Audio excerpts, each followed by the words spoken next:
and you broadcasting into your group. Open. Yeah, yeah. All right, I think we are live. So I'm going to quickly mute it here on Facebook. We are live. Okay, so I'm Dr. Jess Daigle. I am a board certified pediatrician, NICU doctor, and the founder of Mom and Me MD, which is a fourth trimester care service designed to help moms and their new babies after they come home from the hospital. And my passion is to help moms not only survive that journey during those first couple of months and beyond, but thrive.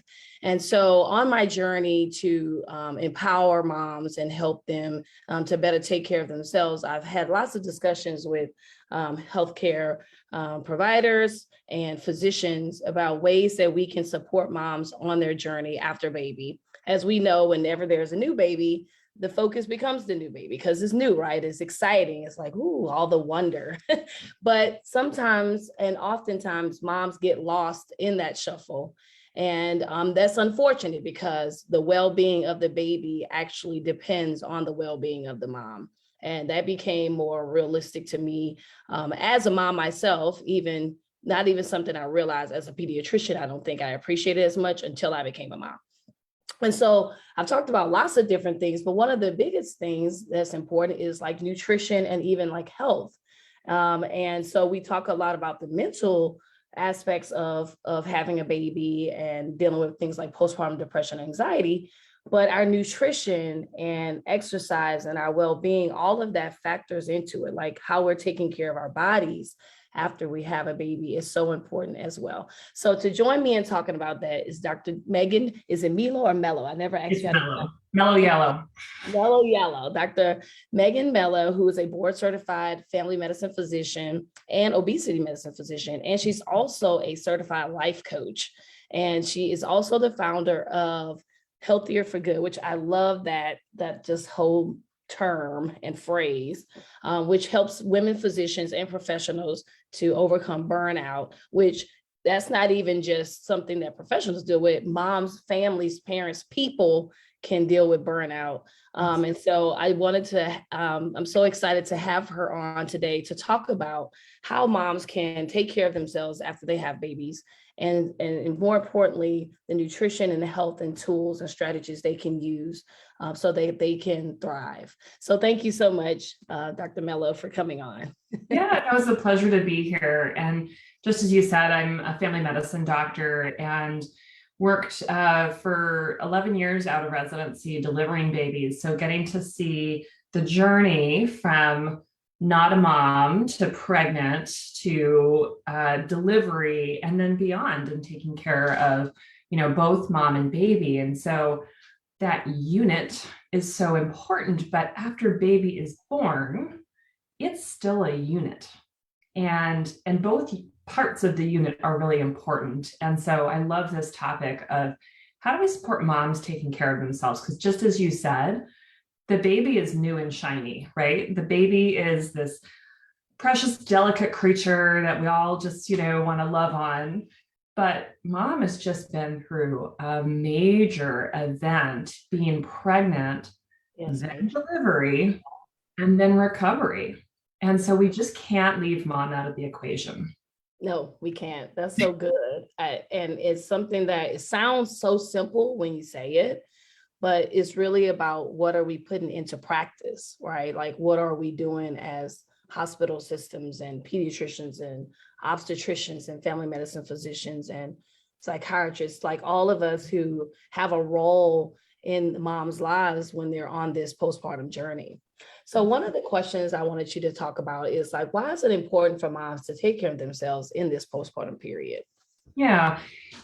Again, sort of thinking about the unit of mom and baby, especially through that fourth trimester. So, pregnancy lasts 3 trimesters with baby inside typically, but, really we think of the first 3 months of baby's life as that fourth trimester. Baby is much more fragile during that time, the immune system, getting established with breathing and eating and sort of all those really important basics. So baby really relies still heavily on adults, and most commonly is going to most heavily rely on mom, right? So mom's job, if she's breastfeeding, is kind of recovery from delivery and pregnancy. And her body is making milk, which is, a brand new process unless you've had children before. Um, you don't have conscious control over delivery and pregnancy, but Sorry. that's okay. But it's really important that she be able to recover, that she be able to, be rested and getting adequate nutrition and hydration and feeling well mentally so that she can be the strongest partner for taking care of baby, is kind of I'll say that the typical sort of natural unit. Now, certainly there are certain circumstances where baby is separated from mom for a variety of reasons, right? Yeah.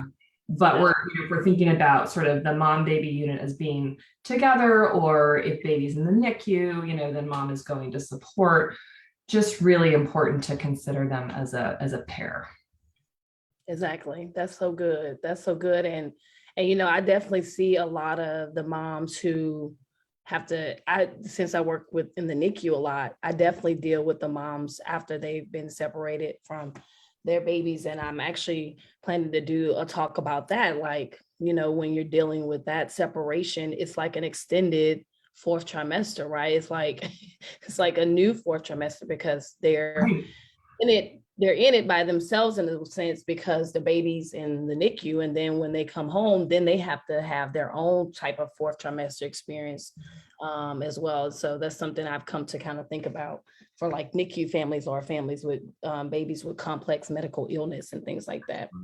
So what should moms focus on for like nutrition and like health and as far as like the nutrition piece of their health and their healing? Because that phrase, we are what we eat, is so true. And I've only really started to kind of think about that, like being more intentional about what I'm eating, what I'm putting in my body, like even like how my body feels. Like this morning, I was like feeling like a little pinch on my right hip. And I was like, what's that about? But it's like, and it's a lot of recovery that they're going through physically. And so, I think that moms are used to dealing with the pain. And I think maybe moms who are breastfeeding, they may kind of explore nutrition a little bit more because they're often thinking about what is my baby directly getting from me as well. So I get a lot of questions about what can I eat and which is a little bit more broader compared to when you're pregnant, obviously, but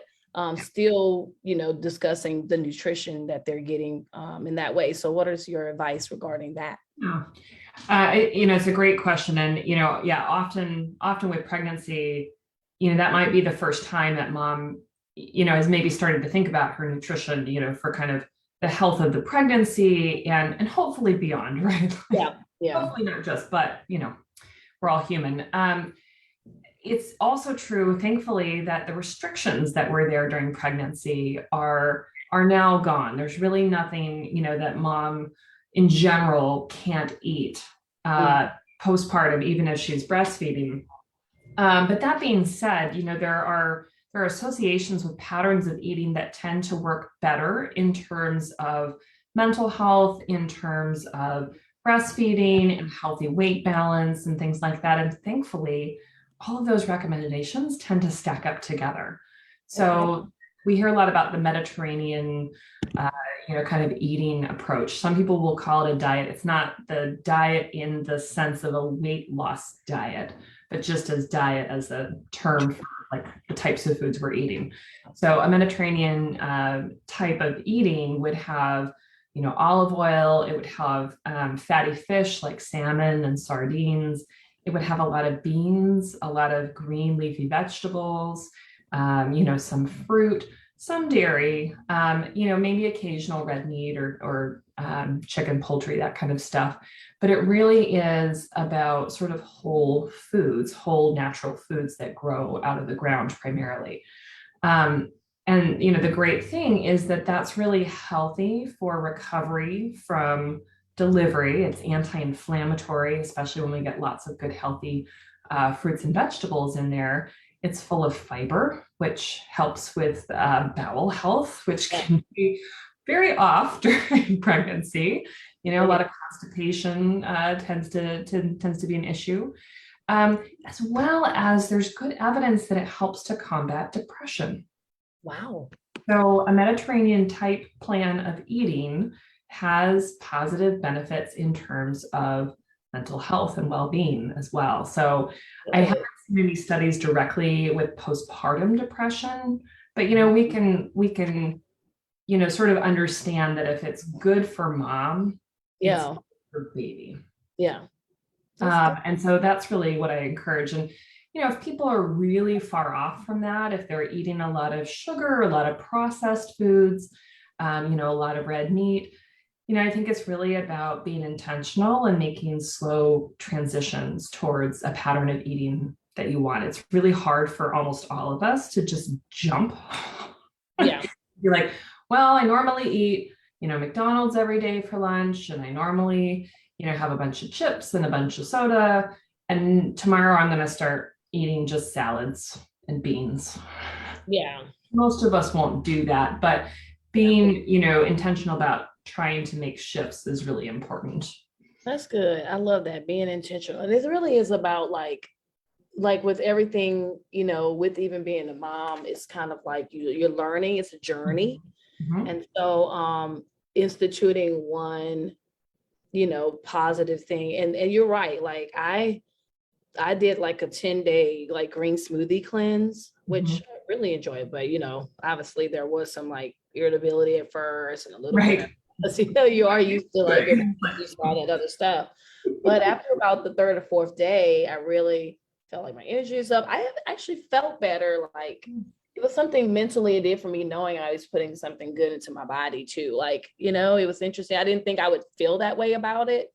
But even just when I drink water or something, I feel like more refreshed. So it really is true. Like just doing one thing, like saying, okay, well, if you are going to have to get that meal because your circumstances are, that's where you are, you didn't have time to prep, instead of getting the soda with the chicken nuggets at McDonald's, just get a cup of water. That's one more positive thing. Or like when I would go to a place like a Wendy's or something, I would at least get a salad with it or something. So if you have to make some choices where you're on the run, try to choose the options that are a little bit more of the green leafy vegetables, or grilled or things like that. So that's good. That's true. I like that.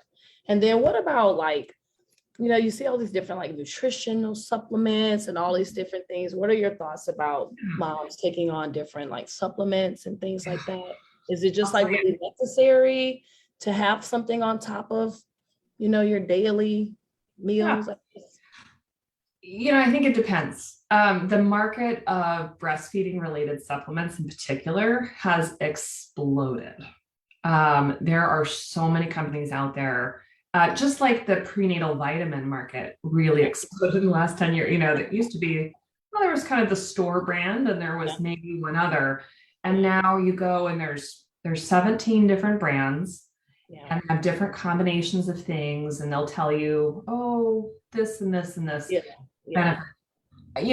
The marketing around supplements, requires that they not say things like this absolutely will help with this, because they don't have to have studies that actually show that it actually helps with those things. Mm-hmm. And so, I would take it through the lens of looking at these supplements, like, all right, well, they definitely want to sell me stuff. They definitely know that I'm feeling probably vulnerable, that I want to do everything that I can to be healthy and take good care of my family. And those things can be true, but we can be a little discerning. So things that are helpful, continue your prenatal vitamin. So, and again, I tell moms, like, you don't have to do a fancy one. Like, you need to have a prenatal vitamin that usually has some B vitamins, it usually has some iron, usually has some folic acid. So you want to continue that as long as you're breastfeeding. And so that's a pretty easy one to just keep going with. There's some evidence that omega-3 fatty acid supplements, so fish oil supplements, can be helpful. And that's probably more true for those of us who don't eat fish, especially fatty fish like salmon or sardines. If you regularly eat salmon or, fatty fish once or twice a week, you probably don't need it. But, again, not being, I come from a land of great fish and I just don't like fish. So fish oil supplements, definitely like a higher omega-3 fatty acid diet or supplements gets more healthy omega-3 fatty acid into the breast milk. And that may be helpful for developing nerves, so brain and sort of nervous system health. And so that's a very reasonable one to add into as a supplement. But I would do that one by itself without a whole bunch of extra things in it. And when you buy that with inside a prenatal vitamin, you tend to not get very much omega-3, and it tends to cost a lot of money. So I would do a separate prenatal vitamin and a separate omega-3. Okay.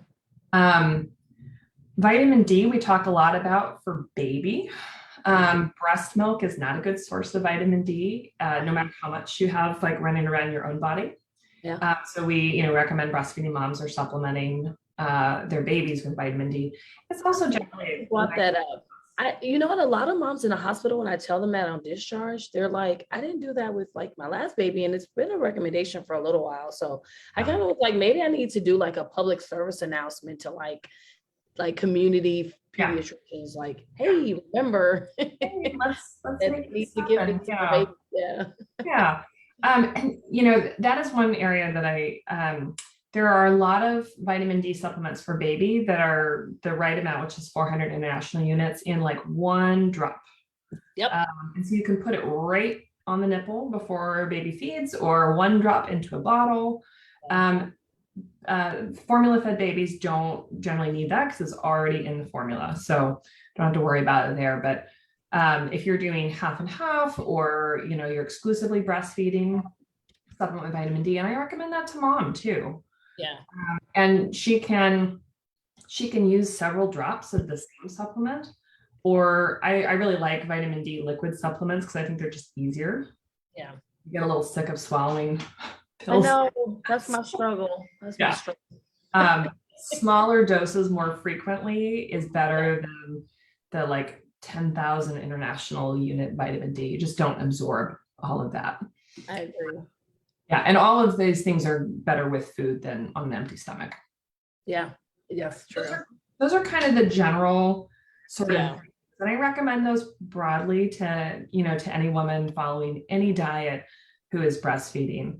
There's also some evidence that lecithin supplements can help with clogged ducts. And so if you're a breastfeeding mom and you have been having, clogged milk ducts periodically, or, mastitis or something like that, lecithin is lecithin. Yep. Supplements, it's like a tablespoon or 1,200 milligrams, can help to reduce the occurrences of that. So that's an easy thing to have. Not everyone.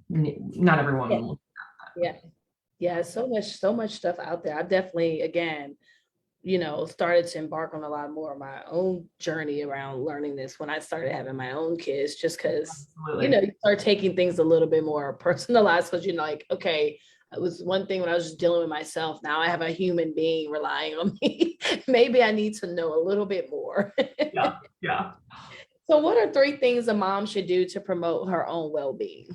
Yeah. If you said 3 things. I think moms generally always need to drink more water. For lots of reasons, we tend to neglect ourselves there. But, if we think about mood, if we think about constipation, if we think about breast milk, kind of all of those things, we need adequate water running through the system. We want urine to generally be, clear, pale in color, is the good guide. For years they said 8 ounces of 8-ounce glasses of water every day. Well, is that true for someone who's 6'5" and weighs 300 pounds, as well as someone who's 5'2" and weighs 100 pounds? Yeah. No. We want nice, clear, healthy urine. That's easy. I think it's really important that mom finds enjoyable ways to move her body. And that's going to be different 2 weeks postpartum than it is 2 months postpartum and beyond. I'm a big advocate for pelvic floor physical therapy if you've had pelvic floor issues. Um, and kind of getting the help that you need if you need some of sort of rebuilding your core strength and your pelvic floor strength. I love that. Those are going to serve you the rest of your life. And then trying to get sleep, and it may not look like the glorious 8 hours that you would love to get all in one stretch at nighttime. That's, not the experience of most new moms or Not going to be multiple children. It's not because you're breastfeeding, you're up like around the clock. Yeah. But really trying to get rest during the day. And, we've all got those friends who are like, what can I do? What can I do? How can I help you? And we're often like, oh, I don't know. Write down a list of the things, right? Can your friend come over for an hour or two and hold the baby and watch the baby while you take a nap? Can someone come and like clean your bathroom? Yeah. So that you can really focus on you and, Yeah. like simple things like that relieve you of some of the jobs you tend to feel obligated to do. And you know what? That's so good you say that, because my mom comes and helps me out, especially when I travel, and that's something that she does. And when I used to sit and think about it, like, well, when I add it up, these things don't take that much time. It's true. It may really only take you a good 10, 15 minutes to really clean your bathroom really well. Yeah. But it's still exhausting in thinking of doing it, or of like, that could just be the 15 minutes I could have just stood in the shower or soaked in the bath or whatever. So I started to I even had to reframe my mind differently. Like, instead of like, should I? Sometimes we don't need to, just because we can do a lot of things, but in that whole, like, everybody's like, well, we all got the same 24 hours. But that being said, if I'm doing something with my hour that, and somebody else is using their hour to help me do something, so I can use my hour to do something else, then hey, use it if you can. because we only have that 24 hours. And I was sitting down talking with my niece the other day about that. And like, when you factor in like sleep and the things you have to do, you probably really only have 8 hours of the day of productivity for real. Like, if you factor in adequate sleep, factor in eating and other things that you have to do, right? And so using that part of the day becomes like, okay, how do I want to maximize the small part of the day I really have every day, because it is filled with so many other like obligations. So sleep is key. And I remember whenever people used to like say sleep when the baby is sleeping, I used to think, well, that's hard, because that's the time I'm trying to do other things, because I'm like, they're finally asleep, let me go run and do this. And even now when my kids are somewhere else, like, oh, they're at school, I got from 8 to 3 to do, X, Y, and Z before they come home. So you really have to get into the habit of asking people to help you, so you can maximize doing the things that you really want to do, and, and being flexible with that. Like, it's not going to be always that, that you may need that. It may be for a certain amount of time, and being okay with that. Yeah. And it's really a skill that serves you throughout motherhood. You think that they're, many women were like socialized to be people pleasers and kind of, care about other people above themselves and do all the things. And we got really good at doing all the things, but at some point we have to decide, what's really important here. So if I'm a breastfeeding mom and I've got a 2-week-old infant at home, I want to be, making a good milk supply. I want to be recovering from, pregnancy and labor. I want to be, a human being who isn't just so frazzled and stressed, right? Because that sort of feeds into it. So there are some things that only I can do as breastfeeding mom, right? Like, I'm the one who's making the milk. Yeah. So I got to take good care of my body so that I can make the milk. Yeah. I don't have to be the one picking up the groceries. I don't have to be the one cleaning the bathroom. Like, there are things that other people can help with. Yeah. And getting into that habit of realizing that other people want to help. Yeah. There are things that they can't help with, right? They cannot make the milk. Yeah. So there are some things that are just unique to me in this moment. Yeah. And other people are willing and able to help. And so let's let them. Yes, I love that. Yeah, in my postpartum planning workshop, I talked about families and moms developing a 911 crew. And I'm like, Mm, these are your people that you like, okay, these 3 to 4 people have said they will help with this thing. And like you say, like cataloging your needs, and everybody's different. Like everybody's support system is different. So it's not going to look the same. But what is the same is the need for support. That's the same for everybody. Like, because you only have your person, like you said, that can only do so much. And you're right, we've been socialized. I talked about that with my aunt sister. We talked about it on Instagram Live about the socialization of women and how we sometimes perpetrate that whole thing by put applauding it all ourselves. together. I'll Yeah, do we all. applaud ourselves for like, haha, I did it all. But should you have had to, and what cost sometimes, right? And so, and not that it's really about the ebb and flow of it. It's going to be moments where you probably really needed to be the one to get in there and do the things, and then not today though, not today. Today so and so can go get the groceries. And I've learned that too, like everybody doesn't have to do it your way to be productive. So if I decide that I want to go to the Publix by turning down this street and going that way, and my husband want to take the highway and go some other way and get there, it's still he got the groceries, he got what he made the list, whatever. And sometimes we let things like that stress us out, like that, trying to control the way other people do it. Are they making sure the basics are done? You have the food, you're safe, you're healthy, you have what you need. Okay, my mom, I could cook the spaghettis. I don't mix the noodles in the sauce.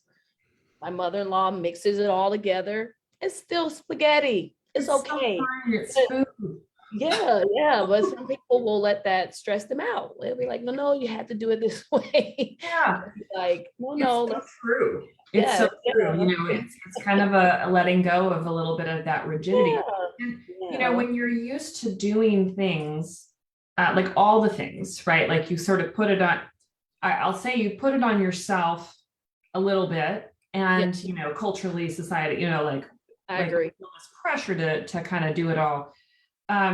When we put that in pressure on ourselves, we are often very rigid. Yes. And yes, incredibly capable, incredibly productive, incredibly strong, all those things, but really rigid about, like, it has to be done this way.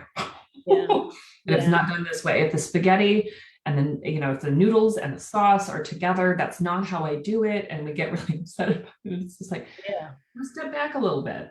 Yeah. There is food. There is food that someone has created. Yeah. Feed, your family. Yeah. And it's okay if it's not your favorite. And, if you really hate it, of course, there's probably some other food you could have, but, Yeah. but it's okay. Yeah. Yeah. It is okay. It is okay. I love that. And motherhood comes with all sorts of compromises and things that you never Yes, anticipated. So it's a good I brain. agree. I agree.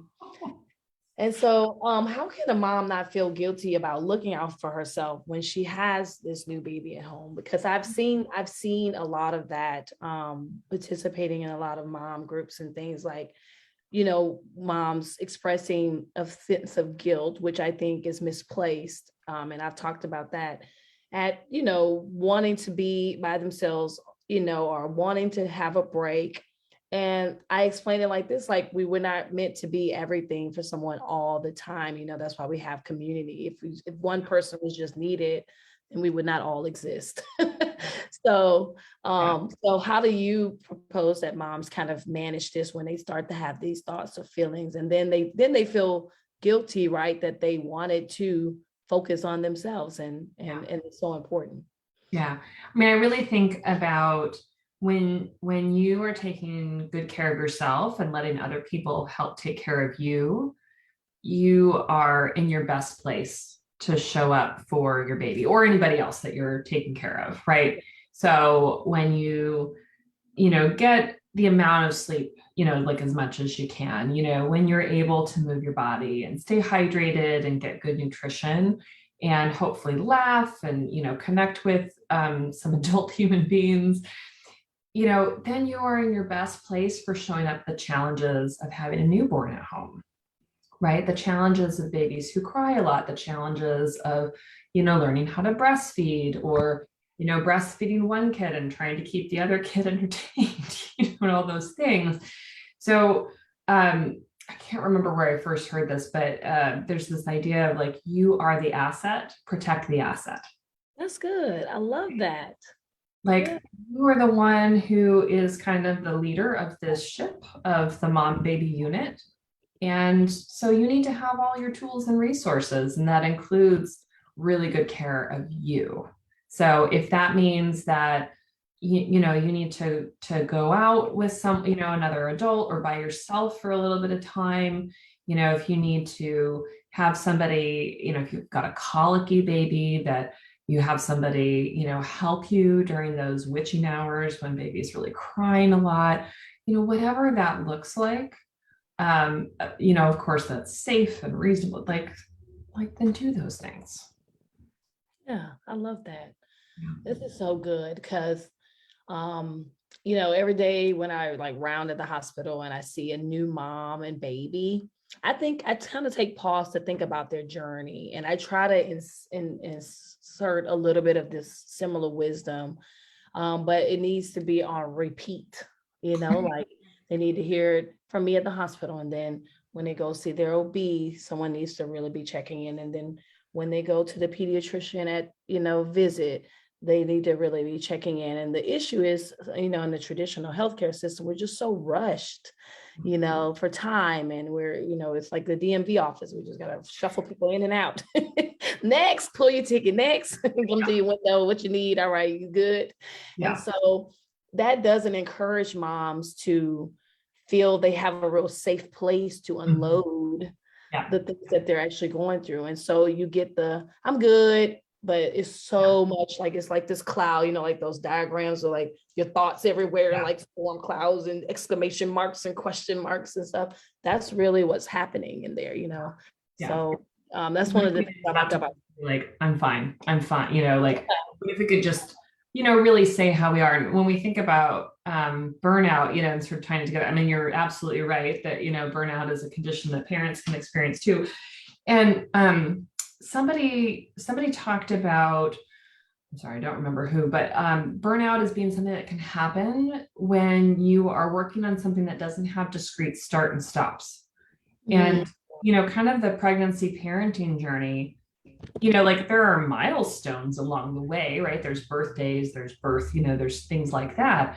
But when do you start thinking of yourself as a parent, and when do you stop thinking of yourself as a parent, right? Like forever. all the time. Like you're forever. Like my mom, I'm 38, and my mom, I was flying to work, and she was like, "Let me know when you made it." Like, she's never gonna not say that. Yes, she's never gonna. I'm in residency, and she's like, "You need to tell those people you can't be leaving the hospital at 3 a.m." Yeah. Mom, I'm on call. What you mean? Like. I can't be telling, hey, hospital. My mom said, y'all can't be having me out here at 3 a.m. Yeah. But it's forever. It's a lifelong journey. And so you're right. So we have to be intentional about understanding that ebb and flow. Like, it's funny because the advice we would give our kids would be, hey, if you need to take that break, or if you need to, like then we would do that. So, we need to take our own like advice that we would give that's a good way to think about it. Like, what would I tell my daughter or my son who is struggling with things? Like, okay, let me take that advice as well. But I love that discreet. It's harder to take the advice than to give it. It is, and it's just really, it's just taking it all in stride. It's just like anything else, getting the education, getting the message out there.